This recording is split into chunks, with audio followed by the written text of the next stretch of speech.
Notre-Dame ouvre tes portes, c'est par ces mots que l'archevêque de Paris a lancé la cérémonie d'ouverture, une cathédrale qui s'est illuminée pour dire merci à toutes celles et ceux qui ont participé à sa reconstruction. 160 pompiers et artisans bâtisseurs ont paradé dans cette cathédrale, ovationnés durant plusieurs minutes avant un hommage musical sous la nef des frères Capuçon. Le président Emmanuel Macron a ensuite pris la parole pour exprimer la gratitude de la nation française. Je me tiens devant vous pour vous dire la gratitude à l'égard de tous ceux qui ont sauvé, aidé et rebâti Notre-Dame de Paris. Gratitude à l'égard de tous ceux qui sont présents au moment où nous nous apprêtons à la rendre aux catholiques, à Paris, à la France et au monde entier. Oui, ce soir, les cloches de Notre-Dame sonnent à nouveau et l'orgue dans un instant s'éveillera.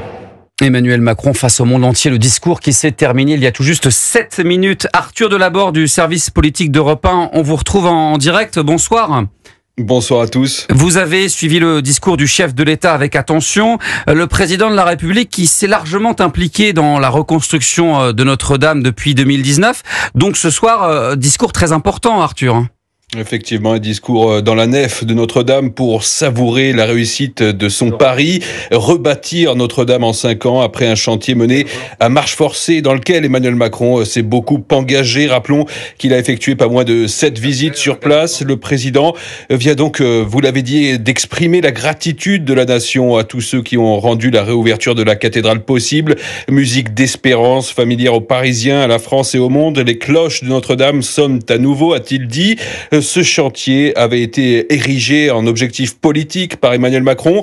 Lui qui ne pourra pas se représenter en 2027, il voit l'occasion de laisser une trace dans l'histoire. Nous avons redécouvert ce que les grandes nations pouvaient faire, réaliser l'impossible, a-t-il dit. Une phrase qui sonne comme un message politique. Merci beaucoup Arthur Delaborde du service politique d'Europe 1. Et ce soir, grand événement également attendu à l'Élysée. Emmanuel Macron qui recevra tous les chefs d'État et de gouvernement pour un grand dîner.